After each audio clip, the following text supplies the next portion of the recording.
Examine what this means for the police. Let's go live now to Pretoria. Johan Burger is standing by to talk to us. He's a senior researcher at the Institute for Security Studies. Mr. Burger, good evening to you and welcome. First of all, militarization of the police. In your opinion, does that have a direct impact on the increasing brutality that we've seen in the force? Jeremy, I don't think so. You know, although this seems to be the popular perception, if you look at the stats by the Independent Police Complaints Directorate, then it shows quite the opposite.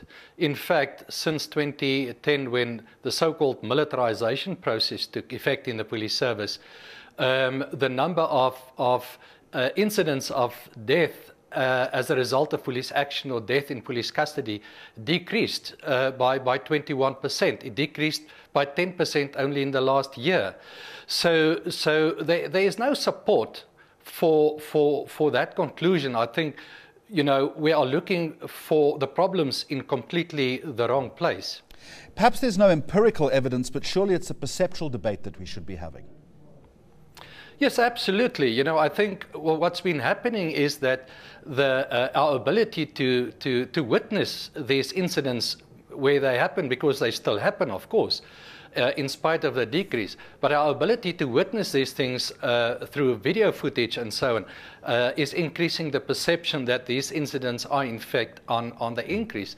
But I think if you look at other evidence, including internal studies by the police themselves, it shows you that the root of this problem lies in many other areas, and less so the so-called militarization process. Is it your opinion then, Johan Burger, that the Police Commissioner and that National Development Plan as well are barking up the wrong tree in this regard?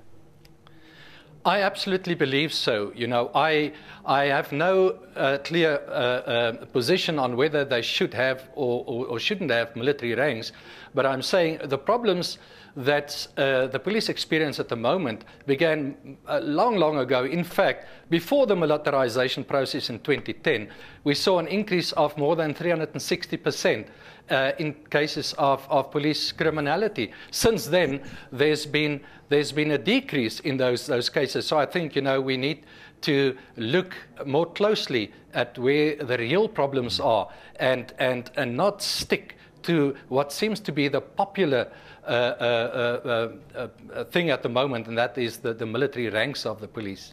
Well, it's a whole lot more than that. I mean, the police commissioner is saying that they're looking at demilitarization. It's obviously a whole lot more than just rank and insignia. Surely it's a complete change of ethos within the force, or the service, as it might be called in the future. And that is a whole lot more difficult, surely, to implement. Well, Jeremy, you know, if you look at the so-called militarization of the process of the police in 2010, the whole thinking then, of course, was also to achieve much more than changing the ranks. For example, there was also the idea of changing the police from a service to a force, and everything else that goes hand in hand with those kinds of changes. The facts of the matter is that never happened. The only thing that changed were the ranks. So to refer to the ranks as the militarization of the police service, I think is very superficial. I think, you know, there are many other things apart from the ranks that the police should be looking at. The whole issue of discipline, command and control in the police service, that's completely broken down. The ability of the police to do internal oversight. The kinds of officers that very often get appointed without the necessary training or expertise. And there's a range of issues, I think, that should be looked at. And of course, if you talk about ethos and you talk about code of conduct, those things exist in the police. That's never changed in 2010.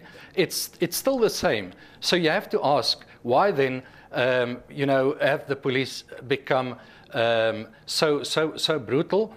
In spite of some decreases. Thank you very much. Live in Pretoria for Newsnight, that senior researcher at the Institute for Security Studies, Johan Burger.